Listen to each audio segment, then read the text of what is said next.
El olor a óleo rancio, a trementina y a madera centenaria era el único perfume que Clara Valdés, a sus 22 años, reconocía como propio. Sus dedos finos y manchados de pigmento se deslizaban con una delicadeza reverencial sobre la mejilla resquebrajada de una virgen dolorosa del siglo XVII.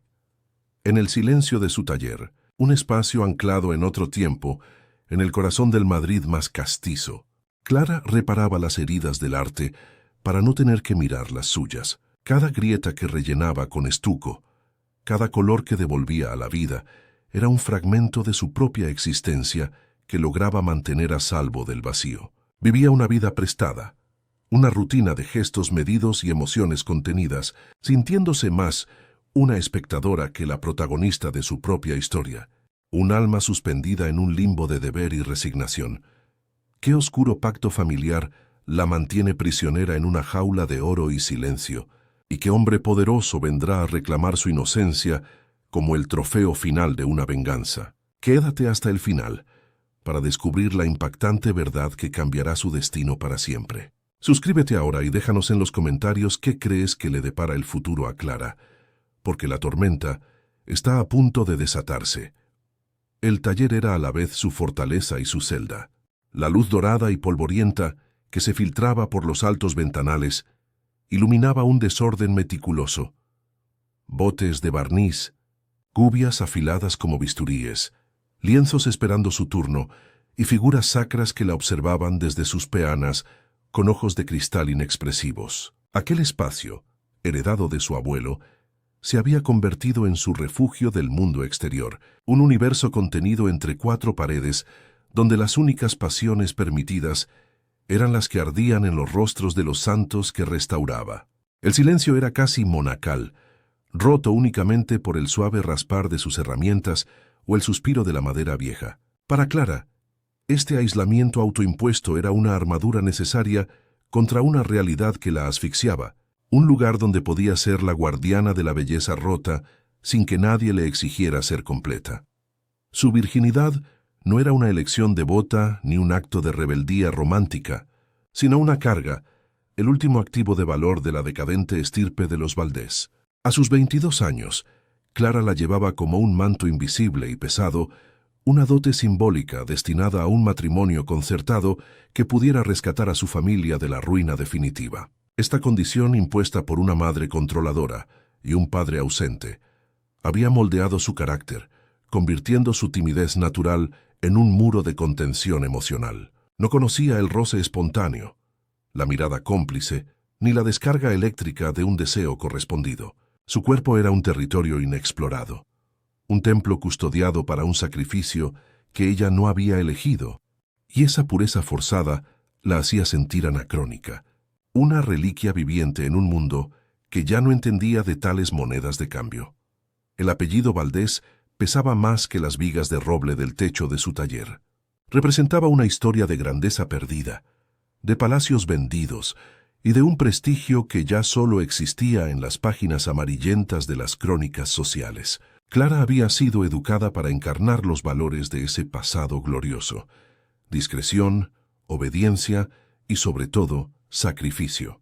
Sentía la mirada de sus antepasados en los retratos que aún colgaban en el ruinoso piso familiar, un tribunal silencioso que juzgaba cada uno de sus movimientos. La presión por salvar el honor familiar recaía sobre sus frágiles hombros, una responsabilidad que la obligaba a reprimir cualquier anhelo personal, cualquier sueño que no estuviera alineado con el deber.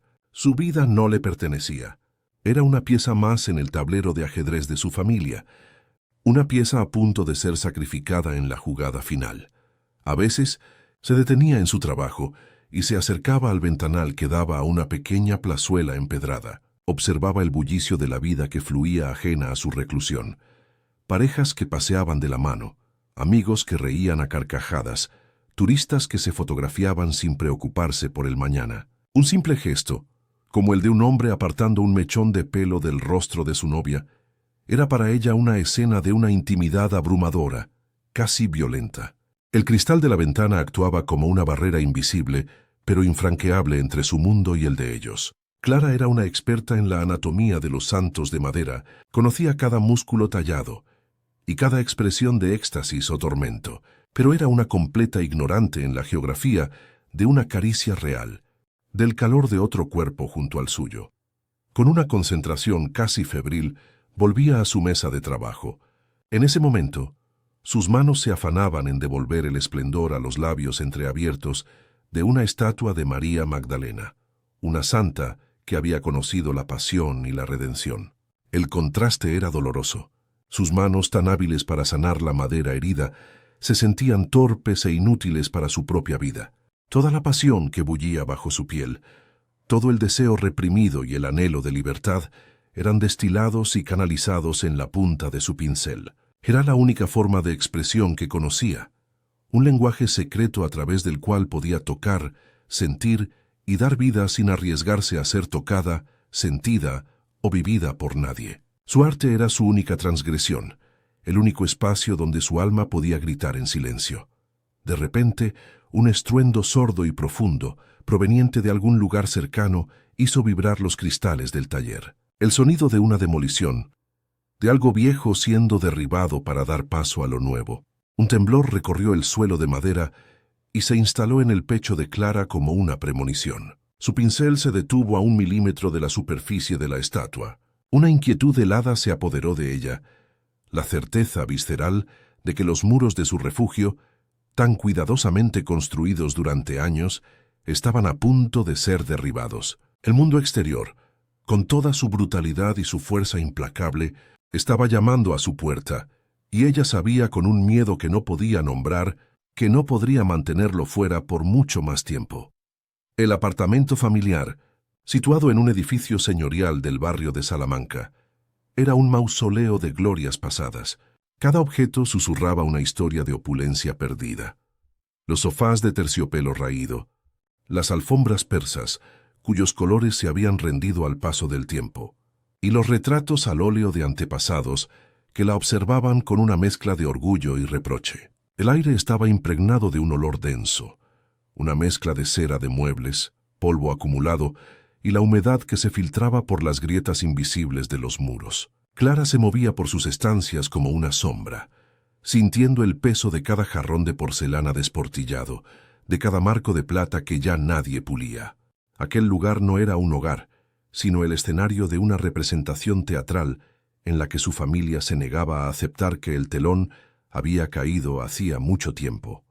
Su madre, Isabel, era la directora de esa farsa, una mujer de belleza marchita y ademanes regios, que gobernaba los restos de su pequeño reino con una disciplina de hierro. Su amor por Clara estaba inextricablemente unido a su función en el plan de salvación familiar. No había gestos de ternura espontánea, sino inspecciones. Le corregía la postura al sentarse, criticaba la sencillez de sus vestidos y le recordaba constantemente el linaje que corría por sus venas. Una Valdés no se encorva, ni ante la vida ni ante nadie, le decía, mientras sus ojos evaluaban a su hija no como a una persona, sino como a un activo. Clara sentía su mirada, como un corsé invisible que le oprimía el pecho, recordándole a cada instante que su cuerpo y su voluntad estaban hipotecados al servicio de un apellido en ruinas. Don Álvaro, su padre, era una figura fantasmagórica que deambulaba por la casa, un hombre que había heredado un nombre, pero no el talento para mantenerlo, y cuyo fracaso lo había sumido en un silencio amargo y resignado. Pasaba la mayor parte del día encerrado en su despacho, un santuario de caoba y cuero donde el olor a tabaco rancio se mezclaba con el del brandy. Clara a veces lo oía suspirar al otro lado de la puerta, un sonido hueco que hablaba de deudas, de malas inversiones y de una desesperación que no se atrevía a confesar en voz alta. Su pasividad era otra forma de presión, un peso muerto que anclaba a la familia al fondo del abismo. Él había renunciado a luchar, cediendo tácitamente a su esposa la terrible responsabilidad de encontrar una solución, sin importar el coste. Las cenas eran el ritual más opresivo de todos. Se sentaban a la gran mesa de comedor, bajo una lámpara de araña a la que le faltaban varios cristales, y comían en un silencio casi absoluto. La conversación, cuando la había, giraba en torno a banalidades, a recuerdos de un pasado esplendoroso que sonaban a hueco en la penumbra del presente. Clara masticaba lentamente, sintiendo cada bocado como una obligación más.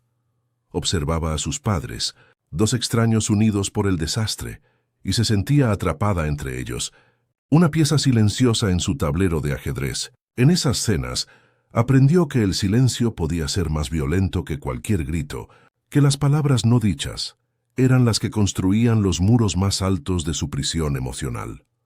La expectativa del matrimonio era un fantasma que flotaba constantemente en el aire. Su madre hablaba de ello en términos velados, refiriéndose a un futuro asegurado o a una alianza conveniente que nos devolverá el lugar que nos corresponde. Nunca se mencionaba el amor o la felicidad, solo el deber y la estrategia. Clara entendía perfectamente que su virginidad, esa condición que la hacía sentirse extraña y anacrónica, era su principal valor de mercado. Era la ofrenda que garantizaría el éxito de la transacción. Esta certeza la llenaba de una náusea sorda. La preparaban como a un animal para el sacrificio, enseñándole a ser dócil, discreta y sobre todo pura. Su inocencia no era una virtud, sino la garantía de que el producto que ofrecían estaba intacto y listo para ser entregado al mejor postor. A veces, para escapar de la atmósfera asfixiante de su casa, Clara se perdía por las calles de Madrid con la excusa de buscar materiales para su taller. El contraste entre su mundo interior y la vibrante realidad de la ciudad era abrumador. Veía a chicas de su edad reír con libertad, vestir como querían, tomarse un café con amigos o caminar de la mano de sus novios. Cada gesto de normalidad era para ella una puñalada. Se sentía como una visitante de otro siglo, una criatura fuera de lugar, observando una vida que le estaba vedada. Esos breves paseos no le proporcionaban alivio, sino que agudizaban su conciencia de la jaula en la que vivía, haciendo que el regreso al silencioso apartamento de los Valdés fuera aún más insoportable, como volver a ponerse un vestido demasiado apretado. La presión económica se manifestaba en humillaciones cotidianas. Un día, al volver a casa, encontró a su madre discutiendo en voz baja pero tensa, con un hombre de traje en la puerta, un cobrador que se negaba a marcharse. Otro día, una llamada del banco terminaba con su padre dando un portazo en el despacho. Estas grietas en la fachada de normalidad eran cada vez más frecuentes y visibles. Clara aprendió a interpretar los signos, la palidez en el rostro de su padre, la rigidez en la mandíbula de su madre, la forma en que evitaban mirarse a los ojos. La ruina no era una amenaza lejana, era una bestia que ya había entrado en la casa y que se alimentaba de su dignidad, haciendo que la necesidad de una solución drástica fuera cada vez más urgente y aterradora. En su taller, rodeada de la belleza herida de sus santos y vírgenes, Clara encontraba un amargo paralelismo con su propia situación. Mientras restauraba la expresión de dolor contenido en el rostro de una dolorosa, sentía que estaba trabajando sobre su propio reflejo. Ella también era una figura valiosa, pero rota, mantenida en un pedestal, esperando ser reparada por una mano ajena. Su labor era una metáfora de su vida: rellenar las grietas, disimular las fracturas, devolver un falso brillo a algo cuyo interior estaba carcomido. Canalizaba toda su frustración y su anhelo en la punta de sus pinceles, otorgando a la madera una vida y una pasión que a ella se le negaban, en un intento desesperado por salvar algo, aunque solo fuera la belleza inerte. Una tarde su madre entró en el taller, un espacio que raramente profanaba con su presencia. No vino a admirar su trabajo, sino a dar el siguiente paso en su plan. Con una frialdad calculada, le habló de la responsabilidad, del honor y del sacrificio como la forma más elevada del amor familiar.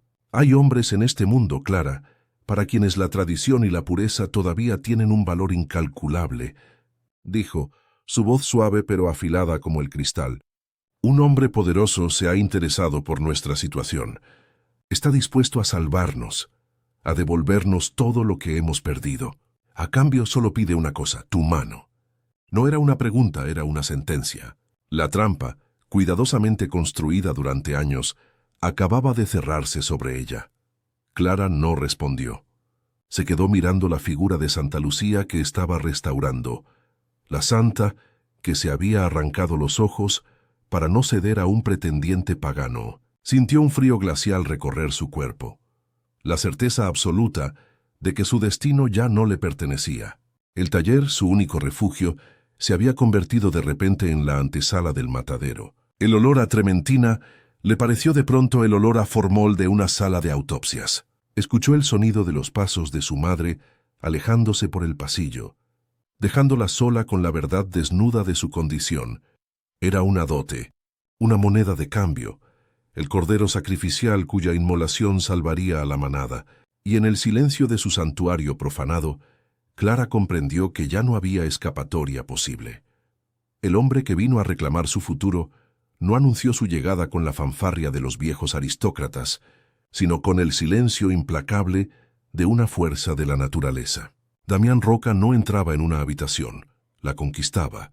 Su presencia llenó el pequeño zaguán del edificio, como si el aire mismo se contrajera para hacerle espacio. Vestía un traje de corte impecable, un tejido oscuro que parecía absorber la luz y que contrastaba brutalmente con la pátina del tiempo que cubría las paredes. No había en él rastro de la ostentación vulgar del nuevo rico, sino la autoridad innata de quien está acostumbrado a que el mundo se doblegue a su voluntad. Su rostro, de ángulos duros y una mandíbula firme, era un mapa de batallas ganadas, y sus ojos, de un gris tormentoso, no miraban sino que evaluaban, calculaban y poseían. Su nombre se susurraba en los círculos financieros de Madrid con una mezcla de temor reverencial y desprecio. El demoledor. Damián Roca había levantado un imperio inmobiliario sobre los cimientos de palacios olvidados y solares que la vieja élite ya no podía mantener. Era un arquitecto de la modernidad más depredadora, un hombre que no veía la belleza en la historia, sino la debilidad en la nostalgia. Su pasado era un misterio deliberadamente custodiado, una nebulosa de rumores que hablaban de una infancia humilde, de una familia destrozada por la arrogancia de un apellido como el de los Valdés. Cada edificio que derribaba era un acto de venganza simbólica, cada nuevo rascacielos de cristal y acero, una lápida sobre el orgullo de aquellos que una vez despreciaron a los suyos. Era el antagonista perfecto para el delicado mundo de Clara, el lobo que finalmente había llegado a las puertas del redil.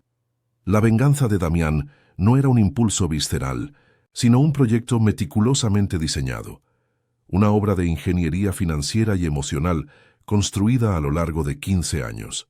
No buscaba simplemente la ruina económica de los Valdés, ansiaba su capitulación total, la aniquilación de su legado.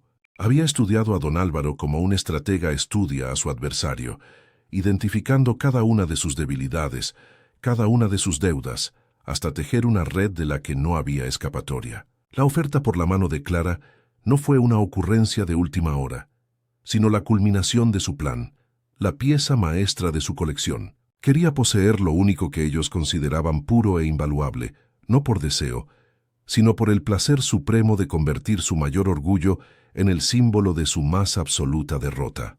Clara no era una mujer para él, era el trofeo final. El primer encuentro tuvo lugar en el único territorio donde Clara se sentía soberana, su taller.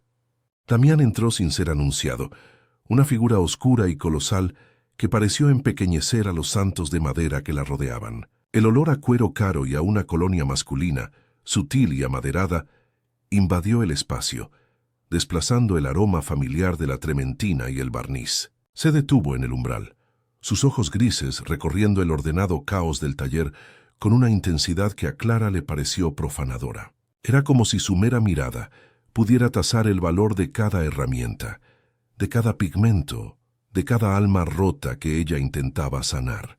Por primera vez en su vida, Clara sintió que su refugio no tenía muros lo suficientemente altos para protegerla de la brutalidad del mundo real que aquel hombre encarnaba.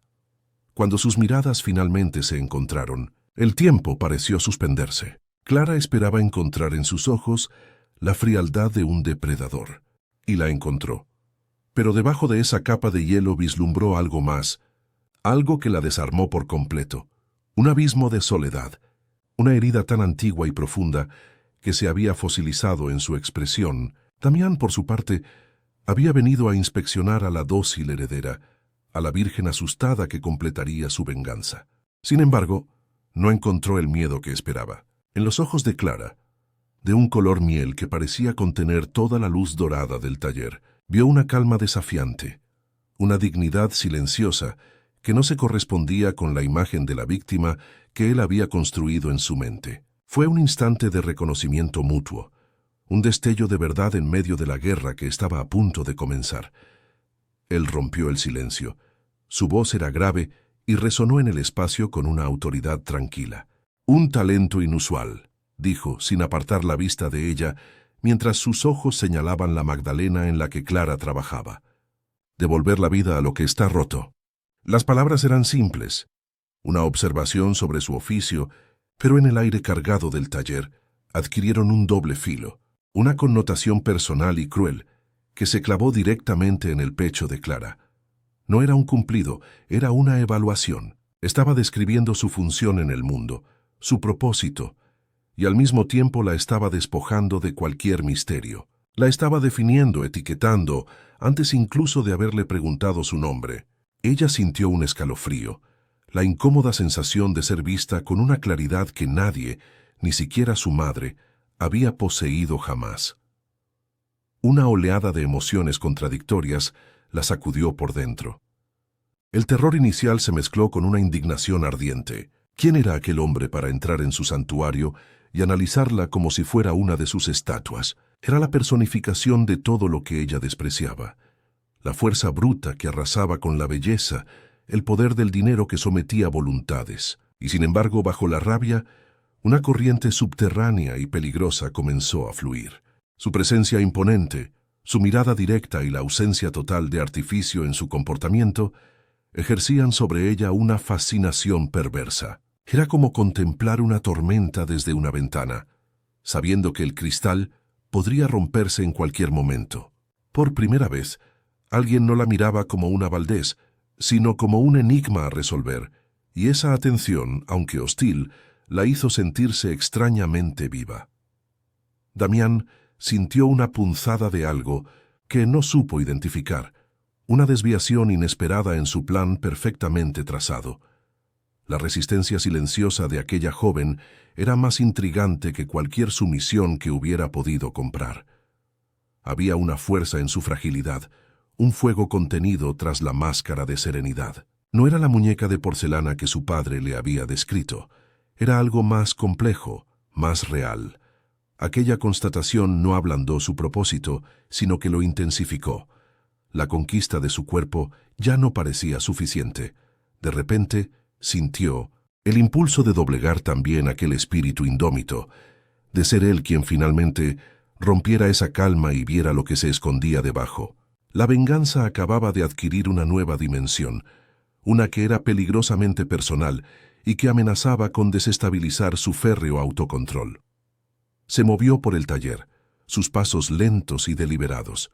Sus grandes manos, que habían firmado contratos millonarios y sentencias de demolición, rozaron con una delicadeza inesperada el rostro de un querubín de madera. El gesto, casi reverencial, estaba en total contradicción con su reputación. Clara lo observó, conteniendo la respiración, sintiendo cada movimiento como si fuera sobre su propia piel. La distancia entre ellos se había reducido, y el espacio se sentía cargado de una electricidad palpable, una tensión tejida con hilos de miedo, odio y una atracción incipiente y prohibida. Él no necesitaba tocarla para invadir su espacio vital. Su mera proximidad era una forma de posesión, una afirmación de su dominio sobre ella y sobre todo lo que le pertenecía. Finalmente, se detuvo frente a ella, tan cerca que Clara pudo ver el reflejo diminuto de sí misma en sus pupilas grises. «Su padre y yo tenemos un acuerdo», dijo, y su voz, ahora más baja, era una caricia de terciopelo y acero. «Pronto nos veremos de nuevo, señorita Valdés». No esperó una respuesta. Se dio la vuelta y se marchó, dejando tras de sí un silencio que ya no era pacífico, sino denso y expectante, impregnado de su aroma y de la promesa de una tormenta inminente. Clara se quedó inmóvil, con el corazón latiéndole desbocado en el pecho. El depredador no solo había marcado su territorio, sino que le había hecho sentir por primera vez el escalofrío aterrador y extrañamente embriagador de ser la presa. La semilla de un vínculo oscuro y fatal acababa de ser plantada. Los encuentros que siguieron a aquella primera invasión en su taller se convirtieron en un lento y tortuoso asedio a su alma. Damián Roca no la cortejaba, la estudiaba, orquestaba cenas formales en el decrépito comedor de los Valdés, donde su presencia, vibrante y oscura, absorbía todo el oxígeno de la habitación, haciendo que los retratos de los antepasados parecieran encogerse en sus marcos dorados. Clara se sentaba frente a él, obligada a soportar el peso de su mirada gris, una mirada que la desnudaba capa por capa, ignorando por completo la fachada de docilidad que su madre le había instruido a mantener. No hablaba mucho, pero su silencio era más elocuente que cualquier discurso. Observaba cómo ella sostenía los cubiertos de plata, cómo sus dedos rozaban la copa de cristal, y Clara sentía cada uno de sus gestos analizados, catalogados y archivados en la mente fría de aquel hombre. La tensión se materializaba en 1900, el aire, tan densa que podía cortarse con los cuchillos de postre. Durante aquellas cenas, sus padres se reducían a meros espectadores de su propio drama, sus voces temblorosas al intentar mantener una conversación trivial que moría en cuanto Damián fijaba su atención en Clara. Él le hacía preguntas directas, no sobre el tiempo o los asuntos sociales, sino sobre ella. «¿Qué es lo que más teme, señorita Valdés?», le preguntó una noche, su voz un murmullo grave que hizo que el corazón de Clara se detuviera. Ella no respondió, pero la pregunta quedó suspendida entre ellos, una granada a punto de estallar. Se sentía a la vez violada en su intimidad y de una forma perversa y aterradora, profundamente vista por primera vez en su vida, no como un apellido, sino como un enigma. Insistió en volver a visitarla en su taller, bajo el pretexto de querer entender la artesanía que su futura esposa dominaba. Clara se negaba internamente, pero la mirada suplicante de su padre la obligaba a ceder. En su santuario, sin embargo, la dinámica cambiaba sutilmente.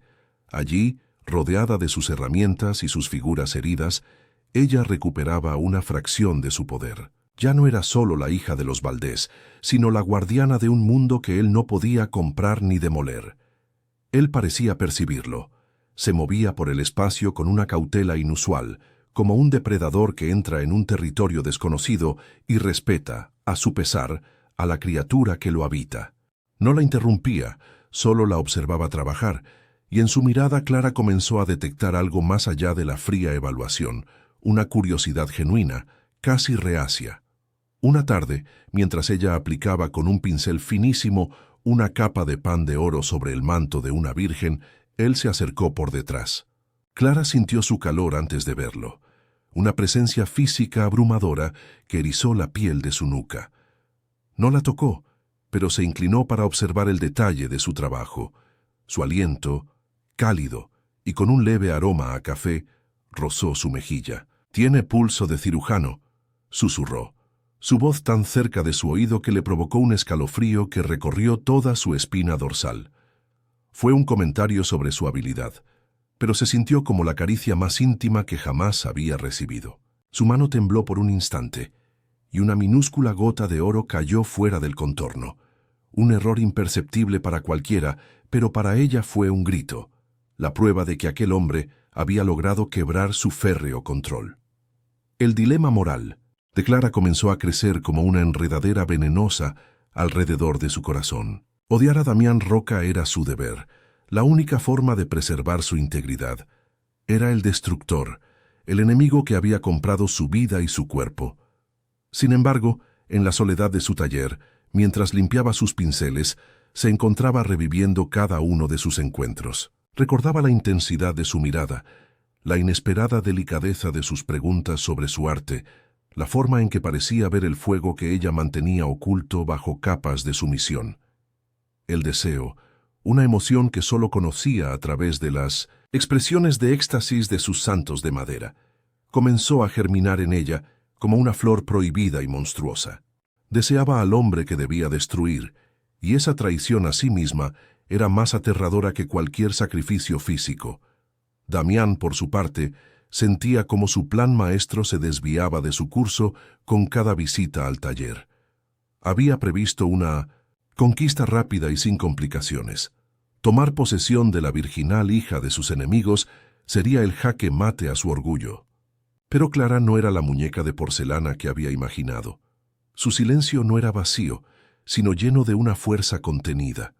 Su fragilidad era una armadura, y su arte, un lenguaje que él, un hombre de números y hormigón, se encontraba extrañamente deseoso de aprender. Se descubrió a sí mismo prolongando sus visitas, buscando excusas para escuchar el suave raspar de sus herramientas, para respirar el olor a trementina que se adhería a su piel. Estaba fascinado, y esa fascinación era una debilidad que no podía permitirse, una grieta en la fortaleza emocional que había tardado años en construir. Los regalos comenzaron a llegar, no las joyas ostentosas que se podrían esperar de un millonario, sino objetos que demostraban una atención inquietante. Un día, un mensajero le entregó un pequeño paquete que contenía un juego de gubias de acero japonés, afiladas como navajas. Otro día, recibió un libro antiguo sobre técnicas de estofado del siglo XVII, una edición rarísima que solo un coleccionista podría encontrar. Cada regalo era una invasión más, una demostración de que él no solo quería poseerla, sino también entenderla, conocer los secretos de su refugio. Clara los aceptaba con una mezcla de resentimiento y una secreta emoción. Eran las armas de su captor, pero también eran las primeras muestras de que alguien en el mundo veía más allá de su apellido y su dote. La primera vez que la tocó, deliberadamente, fue durante una visita a una galería de arte, una salida forzada para mantener las apariencias. Estaban frente a un cuadro de Caravaggio, una escena de una violencia y una belleza sobrecogedoras. Mientras Clara hablaba en voz baja sobre la técnica del claroscuro, Damián levantó la mano y con la yema del pulgar apartó un mechón de pelo que se le había escapado del recogido y le rozaba la sien. El contacto fue breve, apenas un susurro sobre su piel, pero para Clara fue como una descarga eléctrica. Se quedó sin aliento. Su discurso sobre el arte, interrumpido por la abrumadora realidad de su carne. Él no apartó la mirada. Sus ojos, grises fijos en los suyos, desafiándola a negar la corriente que acababa de pasar entre ellos. Esa noche, Clara no pudo dormir. Se paseaba por su habitación como un animal enjaulado, sintiendo todavía el fantasma del pulgar de Damián en su sien. El contacto había derribado una de sus defensas más importantes, la creencia de que podía mantener una distancia emocional y física con él. Su cuerpo, aquel territorio inexplorado que guardaba para un sacrificio odiado, había reaccionado con una traición innegable, con un calor que se extendía desde su rostro hasta el centro de su ser. El dilema ya no era una cuestión abstracta de honor o deber. Se había convertido en una batalla física, una guerra librada en su propio torrente sanguíneo entre el miedo a ser profanada y el anhelo aterrador de volver a sentir su contacto, de descubrir qué más podía hacerla sentir aquel hombre. Damián también luchaba contra sus propios demonios. Sentado en la penumbra de su ático minimalista, con la ciudad de Madrid extendida a sus pies como un mapa de sus conquistas, no podía dejar de pensar en ella. El tacto de su piel, suave y cálida, había quedado grabado en su memoria sensorial. Su venganza, que siempre había sido una ecuación fría y lógica, se estaba contaminando con una variable imprevista: la emoción. Se había propuesto humillar a los Valdés poseyendo a su hija, pero ahora se encontraba deseando que ella lo mirara sin miedo, que le hablara sin reservas, que le mostrara el fuego que había vislumbrado en sus ojos. Querer la sumisión de su cuerpo era poder. Desear la rendición de su alma era una debilidad que lo exponía, que lo hacía vulnerable de una forma que no había experimentado desde su infancia. El siguiente encuentro tuvo lugar en un terreno neutral, un antiguo palacio que Damián estaba restaurando para convertirlo en un hotel de lujo. La llevó allí con la excusa de mostrarle el proyecto, pero ambos sabían que era algo más. Caminaron por los salones vacíos, sus pasos resonando en el silencio monumental. El polvo de la construcción flotaba en los rayos de sol que se colaban por los ventanales, creando una atmósfera onírica y suspendida en el tiempo. Allí, rodeados de la belleza decadente que ambos, a su manera, intentaban rescatar, las barreras entre ellos parecieron volverse más delgadas. Él le hablaba de estructuras, de cimientos, de cómo construir algo nuevo sobre lo viejo. Y Clara escuchaba, reconociendo en sus palabras un eco de su propio trabajo, dar nueva vida a lo que parece destinado a morir. En un momento dado, se detuvieron en lo que había sido el gran salón de baile. El techo estaba cubierto por un andamio, pero en una esquina, un fragmento de un fresco original había sido recuperado, mostrando a dos amantes mitológicos a punto de besarse. Damián la miró y con una voz más suave de lo habitual dijo: «Algunas cosas son demasiado hermosas para ser demolidas». La frase flotó entre ellos, cargada de un significado que iba mucho más allá de la arquitectura. Clara sintió que le estaba hablando de ella, de la belleza que él había venido a destruir, pero que ahora quizás dudaba en hacerlo. Levantó la vista hacia él, y por primera vez no vio al demoledor, sino a un hombre atrapado en su propia trampa, tan prisionero de su pasado como ella lo estaba del suyo. La tensión entre ellos alcanzó un punto de no retorno. Él dio un paso hacia ella, eliminando la poca distancia que los separaba. Clara no retrocedió, se quedó inmóvil, con el corazón martilleándole en la garganta, una mezcla de pánico y una expectación casi dolorosa. Podía oler su perfume, ver las finas líneas de cansancio alrededor de sus ojos, sentir la energía que emanaba de su cuerpo. Era la culminación de todas las miradas, de todos los roces accidentales, de todas las palabras no dichas. El mundo exterior, con sus deudas, sus familias y sus venganzas, se desvaneció por completo.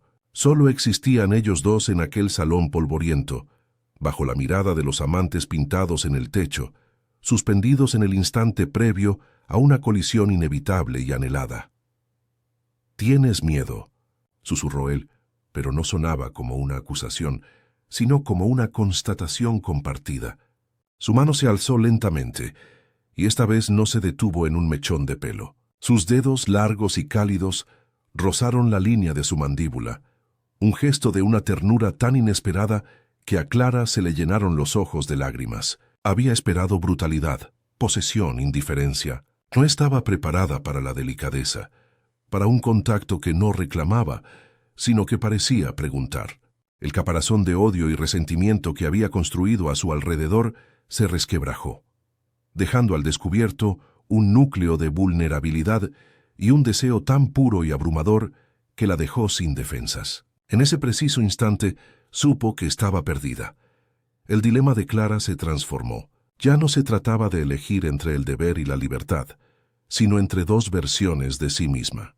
Una era la Clara Valdés que conocía, la restauradora obediente, la virgen sacrificada, la guardiana de un honor familiar que la asfixiaba.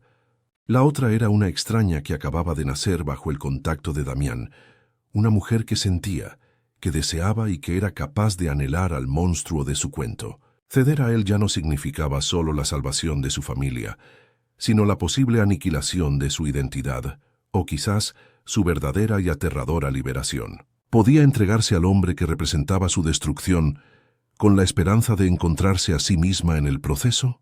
La pregunta ardía en su mente, tan candente como el rastro que los dedos de él dejaban sobre su piel. Damián observó la tormenta de emociones en sus ojos color miel, el miedo luchando contra la curiosidad, la resistencia derritiéndose ante una incipiente rendición. Y en ese momento, su propia venganza le pareció un objetivo hueco y sin sentido. Destruir a su padre ya no era suficiente. Ahora quería borrar esa sombra de miedo de los ojos de Clara. Quería ser la causa de una expresión diferente en su rostro. Se dio cuenta, con una claridad que lo golpeó como un rayo, de que ya no se trataba de poseer el trofeo de los Valdés. Se trataba de conquistar la confianza y el deseo de la mujer que tenía delante.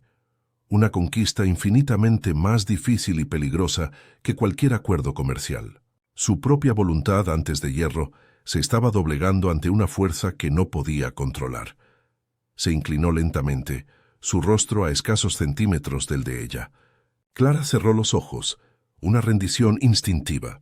No era la sumisión del miedo, sino la del anhelo. Esperó el contacto de sus labios, el sello final de su pacto, el acto que la definiría para siempre. Podía sentir la tensión en cada músculo de su cuerpo, la anticipación de un momento que había pasado toda su vida evitando y que ahora deseaba con una intensidad que la avergonzaba y la embriagaba a partes iguales. El control de su propia vida, que tanto había luchado por mantener en su pequeño taller, estaba a punto de escurrírsele entre los dedos, y una parte de ella, la más secreta y reprimida, estaba deseando desesperadamente dejarlo ir, aunque solo fuera por un instante. Pero él no la besó.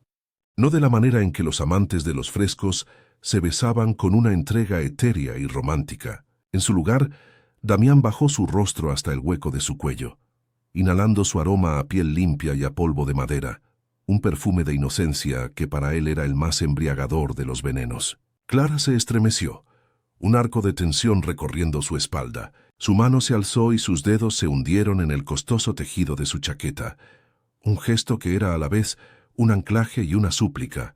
Entonces, sus labios, cálidos y firmes, rozaron la piel sensible bajo su oreja, un contacto que no era una conquista, sino una pregunta. Y en ese instante, el mundo de Clara, tan cuidadosamente construido con reglas, deberes y miedos, se hizo añicos con un silencio ensordecedor. Fue ella quien giró el rostro, un movimiento casi imperceptible, buscando su boca. Fue su acto de transgresión final, su salto al vacío. El beso fue un cataclismo. No hubo ternura, sino una desesperación compartida, una colisión de dos soledades que se reconocían en la oscuridad. Sus labios se movieron con una avidez que la aterrorizó y la liberó a partes iguales. Era un beso que sabía a venganza y a redención, a polvo de ruinas y a la promesa de un futuro incierto. Clara respondió con la torpeza de la inexperiencia, pero con la intensidad de una vida entera, de pasión reprimida. Por primera vez no era una Valdés, no era una restauradora, no era una dote. Era simplemente una mujer que ardía, y en el fuego de aquel beso se sintió nacer y morir al mismo tiempo. Cuando se separaron, ambos jadeaban, el aire del salón cargado de una electricidad palpable. En los ojos grises de Damián, Clara vio algo que la desarmó por completo. Una fisura en la muralla de acero, un destello de vulnerabilidad tan profundo y doloroso que le robó el aliento. Vio al niño que fue, al hombre que había construido un imperio para proteger una herida que nunca había cicatrizado. Él la miraba no como a un trofeo, sino como a un igual, como a la única persona en el mundo que acababa de presenciar el derrumbe de su fortaleza. No dijo nada, simplemente tomó su mano, sus dedos entrelazándose con los de ella, y la guió fuera del palacio, dejando atrás a los amantes del fresco, congelados para siempre en su anhelo insatisfecho. El viaje en su coche fue un interludio silencioso y surrealista. Las luces de Madrid se deslizaban por las ventanillas tintadas como estrellas fugaces, un universo ajeno a la burbuja de tensión que los envolvía. Clara no miraba la ciudad, miraba sus manos unidas sobre la consola central. Su mano, pequeña y manchada de restos de pigmento, parecía frágil junto a la de él, grande y poderosa. Una mano que había firmado sentencias de demolición y que ahora la sostenía con una firmeza que era a la vez posesiva y protectora. Cada semáforo en rojo, cada curva, la llevaba más lejos de su vida conocida, de su taller, de su familia. No sentía miedo, sino una extraña calma, la resignación de quien ha saltado de un acantilado y ahora solo puede esperar el impacto contra el agua. Su ático era un templo de cristal y acero suspendido sobre la ciudad. Un espacio vasto, minimalista y frío, donde cada mueble era una declaración de poder y soledad. No había retratos de antepasados ni reliquias del pasado, solo líneas puras, superficies reflectantes y una vista panorámica de Madrid que se extendía a sus pies como un reino conquistado. Clara se sintió diminuta, una pieza de arte antiguo y delicado colocada por error en una galería de vanguardia. El silencio aquí era diferente al de su taller. No era un refugio, sino un vacío, el eco de una vida sin calidez, y comprendió que aquella fortaleza de lujo era una jaula tan opresiva como la suya, solo que con barrotes de oro y unas vistas mucho más amplias. La llevó al dormitorio, una estancia dominada por un ventanal que ocupaba toda una pared, convirtiendo el cielo nocturno y las luces de la ciudad en el único cuadro de la habitación. Allí, con la metrópoli como único testigo, la tensión alcanzó su cenit. Él no la desnudó con la prisa de un conquistador, sino con la lentitud reverencial de un devoto. Sus dedos deshicieron los botones de su sencillo vestido con una precisión que recordaba a la de ella misma al trabajar sobre una talla delicada. Cada capa de ropa que caía al suelo era una capa de su antigua identidad que se desprendía. Cuando quedó ante él, iluminada únicamente por el resplandor de la ciudad lejana, Clara no se sintió avergonzada, sino extrañamente poderosa en su desnudez, en su total y absoluta entrega. Fue entonces cuando Damián reveló su propia herida, mientras sus ojos recorrían su cuerpo, no con lujuria, sino con una especie de asombro doloroso.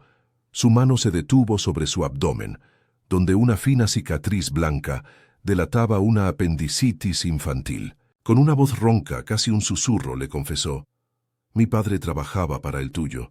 En una de sus fincas lo despidieron por robar una pieza de fruta para darme de comer. Lo humillaron delante de todos». Su pulgar trazó la línea de la cicatriz de ella, como si quisiera borrarla. «Toda mi vida he demolido lo que ellos construyeron, pero tú eres la primera cosa hermosa que no quiero romper». La confesión la golpeó con la fuerza de una revelación, uniendo sus destinos no por un contrato, sino por el hilo invisible de un dolor antiguo. El acto íntimo que siguió no fue una consumación, sino una fusión. Fue un acto de una desesperación casi violenta, una necesidad de borrar las fronteras entre ellos, de aniquilar el pasado en un presente carnal y abrumador. Para Clara, el dolor inicial fue agudo, una rasgadura que la trajo de vuelta a la realidad de su cuerpo, pero se disolvió rápidamente en una oleada de sensaciones que nunca había imaginado. Era un lenguaje nuevo, uno que su cuerpo entendía instintivamente. Se aferró a él, a sus hombros anchos, sintiendo el ritmo de sus cuerpos como la única verdad en un mundo de mentiras. No hubo palabras, solo el sonido de su respiración entrecortada, el roce de la piel, y la sensación de caer y ser sostenida al mismo tiempo en un clímax que fue tanto un final como un principio.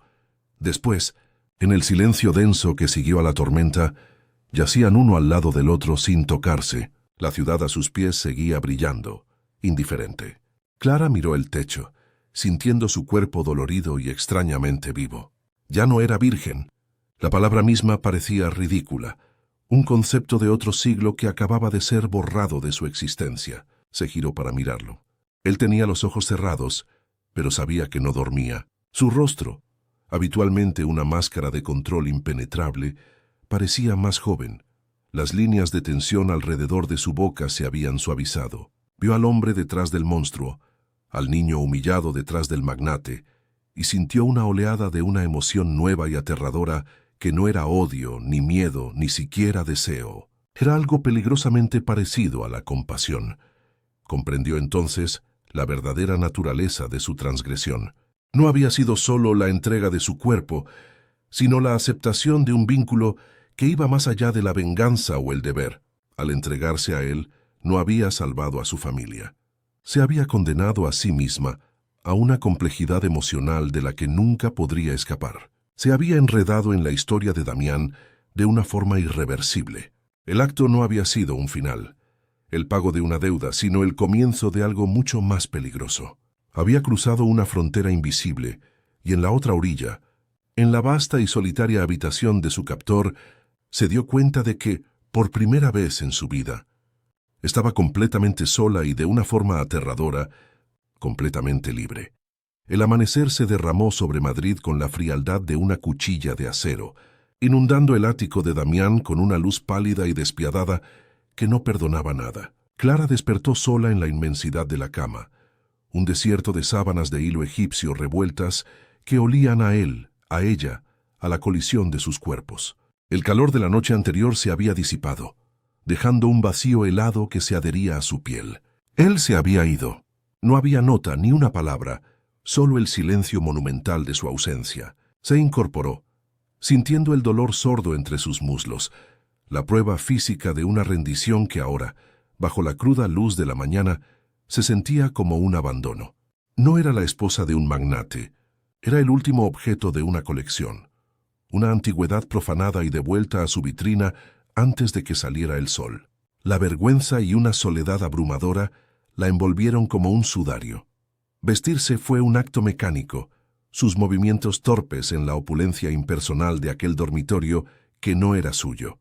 Cada prenda que se ponía parecía pertenecer a otra mujer, a la Clara de ayer, una criatura ingenua cuyo mundo se medía por las grietas de la madera y no por las cicatrices del alma. Un chofer silencioso, convocado por un mensaje de texto invisible, la esperaba abajo para llevarla de vuelta. El trayecto a través de una ciudad que despertaba fue un viaje a través de un paisaje ajeno. Ya no era una espectadora tras el cristal de su taller, era un fantasma que se deslizaba por las calles, marcada por un secreto que la había separado para siempre de la normalidad que una vez anheló. El regreso al decrépito edificio de los Valdés no se sintió como volver a casa, sino como entrar en un mausoleo que ahora también guardaba su propia tumba. Mientras tanto, Damián se había refugiado en su propio santuario de cristal y acero, la oficina en la última planta de su rascacielos. Intentó sumergirse en los planos de un nuevo proyecto, en las cifras frías de un balance financiero, pero su mente se negaba a obedecer. La imagen de Clara bajo él, sus ojos color miel anegados en una mezcla de terror y entrega, era una marca de fuego en su memoria. Su venganza, aquel motor que había impulsado cada uno de sus actos durante 15 años, se había gripado. La había poseído, sí, pero en el proceso algo dentro de él se había quebrado. Había huido de su lado al amanecer no por crueldad, sino por un pánico visceral. La conexión que había sentido, la vulnerabilidad que ella había desenterrado en él, era una amenaza a la fortaleza que había construido ladrillo a ladrillo. Necesitaba la distancia para reconstruir sus muros, para recordar el odio que ella le había hecho olvidar. De vuelta en la penumbra de su habitación, Clara se sintió como una extraña. El papel pintado con motivos florales, los muebles de caoba de su infancia, todo le parecía el decorado de una obra de teatro en la que ya no sabía cuál era su papel. La culpa la corroía, pero era una culpa compleja y escurridiza. No se arrepentía del acto en sí, sino de la verdad que había descubierto en él, que bajo capas de deber y represión existía una mujer capaz de un deseo tan profundo que la aterrorizaba.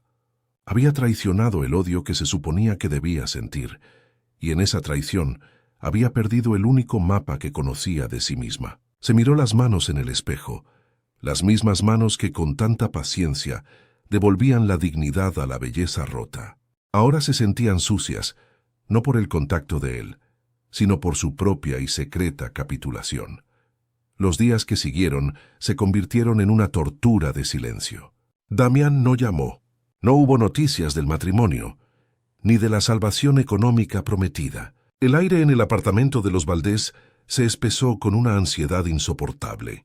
Su madre, Isabel, la observaba con ojos de halcón. Sus preguntas casuales eran en realidad interrogatorios velados. ¿Estás bien, hija? Pareces distinta. Clara se refugió en un mutismo impenetrable, un eco del abandono de Damián. Comía sin apetito, dormía sin descanso, sintiendo el peso de las expectativas no cumplidas de su familia. Su padre evitaba su mirada, su propia cobardía reflejada en la palidez de su hija. La casa, antes una prisión de deber, se había convertido en la celda de un corredor de la muerte, donde todos esperaban una sentencia que nunca llegaba. La incertidumbre era un veneno que se filtraba por cada grieta del viejo edificio. Buscó consuelo en su taller, pero su refugio se había convertido en un campo de batalla. El olor a trementina le traía el recuerdo de la primera vez que él había entrado allí, profanando su paz. Miraba los rostros de sus santos, sus expresiones de éxtasis y tormento, y ya no veía arte sino un espejo de sus propias emociones prohibidas. Intentó trabajar en la Magdalena, pero sus manos temblaban. Cada vez que acercaba el pincel a la madera, recordaba el roce de los dedos de él sobre su piel, su voz susurrando la historia de su pasado. Su santuario había sido violado de la forma más íntima posible. Ya no estaba invadido por su presencia física, sino por su recuerdo persistente. El mundo exterior, que tanto se había esforzado por mantener a raya, ahora vivía dentro de ella, y no había escapatoria. Pero en las profundidades de esa desesperación, una semilla diferente comenzó a germinar. La transgresión no solo la había roto, también la había liberado de la niña obediente que siempre había sido. El miedo seguía ahí, un compañero constante, pero ahora estaba teñido de una rabia fría y lúcida, una ira contra su padre por su debilidad, contra su madre por su ambición, contra Damián por su calculado silencio, y sobre todo, contra sí misma, por haber aceptado su papel de cordero sacrificial sin una sola palabra de protesta. Un día, tomó una de las gubias japonesas que él le había regalado, sintió su peso en la mano, el filo perfecto y peligroso, que era una herramienta para crear, para dar forma, pero también para cortar, para separar. Por primera vez, sintió el poder de esa dualidad. La elección de qué hacer con su vida, aunque fuera una vida en ruinas, empezaba a parecer suya. Damián, por su parte, canalizaba su tormenta interior en una furia destructiva. Canceló un proyecto de restauración que llevaba meses planeando y ordenó la demolición inmediata del edificio, un palacete del siglo XIX. Sus socios lo miraban con asombro, incapaces de comprender aquel cambio de rumbo tan caprichoso y brutal. Era un acto simbólico, un intento desesperado de reafirmar su identidad como el demoledor, de enterrar bajo los escombros al hombre que se había atrevido a sentir algo por la hija de su enemigo. Se sumergía en el trabajo durante el día, pero las noches eran un infierno. El silencio de su ático le devolvía el eco de la respiración de ella. Se servía un whisky tras otro, observando la ciudad que había conquistado, sintiéndose más solo y desarmado que nunca. Había ganado la guerra contra los Valdés, pero temía haber perdido la batalla contra sí mismo. Impulsada por esa nueva y frágil resolución, Clara comenzó su propia investigación. Pasó horas en la polvorienta biblioteca familiar, revisando antiguos libros de contabilidad y registros de personal de las fincas que habían pertenecido a su abuelo. Buscaba un nombre, una fecha, cualquier cosa que diera cuerpo a la historia que Damián le había contado. Necesitaba entender la raíz de aquel odio que había definido su destino. Ya no lo hacía por lealtad a su familia, cuyo honor le parecía ahora una farsa hueca, sino por una necesidad visceral de comprender la geografía del campo de batalla en el que se había convertido su vida. Quería desentrañar la verdad, no para perdonar o para acusar, sino para poder, por fin, reclamar su propia historia, pieza a pieza, como si fuera una de sus tallas rotas. Al final de una semana que pareció durar una eternidad, llegó la respuesta de Damián, no en forma de llamada o visita, sino con la frialdad de un contrato. Un mensajero le entregó una caja de cartón sin remitente. Dentro, sobre un lecho de terciopelo negro, había un juego de llaves y los documentos de un fondo fiduciario a su nombre. Las llaves pertenecían a un apartamento en el barrio de Chamberí, un lugar digno, pero sin ostentación. El fondo le garantizaba una independencia económica de por vida. Era la solución de un ingeniero. Había cumplido su parte del trato, salvando a los Valdés de la ruina pública, pero la había extirpado a ella de la ecuación. No habría matrimonio. No habría más encuentros. Era un finiquito, una despedida. Sosteniendo las llaves en la palma de su mano, Clara sintió un vértigo de terror y una extraña euforia. Él la había despedido, pero también la había liberado. La jaula ahora tenía la puerta abierta, y dependía de ella decidir si salía o se quedaba. Con las llaves en la mano, Clara no regresó al mausoleo de los Valdés. No cruzó el umbral de aquella casa que la había visto nacer y que al mismo tiempo había intentado enterrarla en vida. En su lugar, caminó sin rumbo por las calles de Madrid hasta que sus pies la llevaron de vuelta a la plazuela de su antiguo taller. Usó el dinero de Damián no para comprar su silencio, sino para adquirir su libertad. Alquiló un pequeño local a pie de calle, un espacio inundado de luz natural, y lo convirtió en su propio santuario. Valdés Restauración, rezaba un discreto letrero de latón en la puerta. Ya no trabajaba a la sombra de su abuelo ni de su apellido. Cada pieza que sanaba, cada color que devolvía a la vida, era un acto de autoafirmación. Se había despojado de la piel de la víctima, y bajo ella encontró a la artesana, a la mujer que había aprendido a vivir con sus propias cicatrices, convirtiéndolas en la fuente de su fuerza.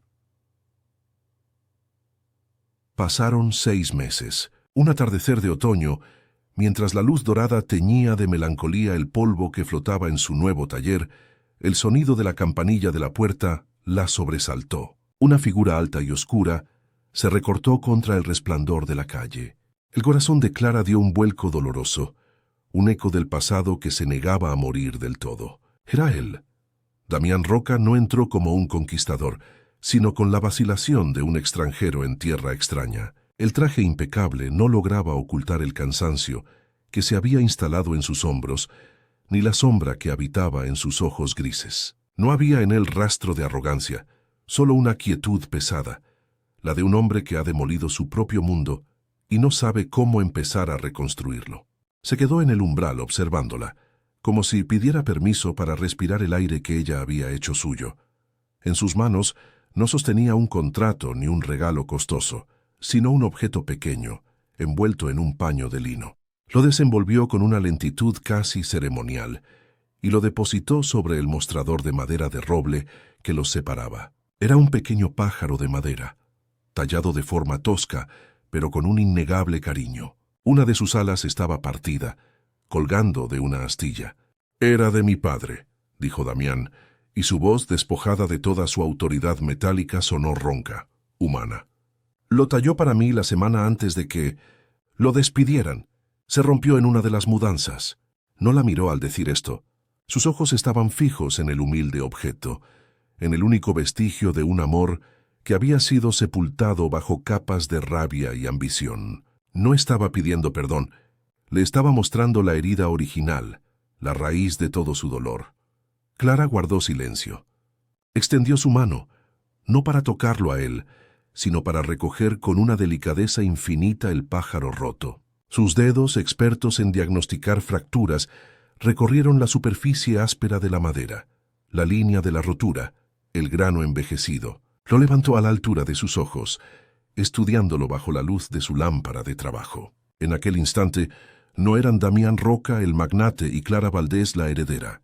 Eran solo un hombre con un recuerdo roto y una mujer que sabía cómo unir los fragmentos. Él había venido a su territorio, al único lugar del mundo donde el poder no se medía en dinero o en propiedades, sino en la paciencia, en el cuidado y en la capacidad de ver la belleza incluso en lo que está dañado. Levantó la vista, y sus miradas se encontraron por encima del pequeño pájaro herido.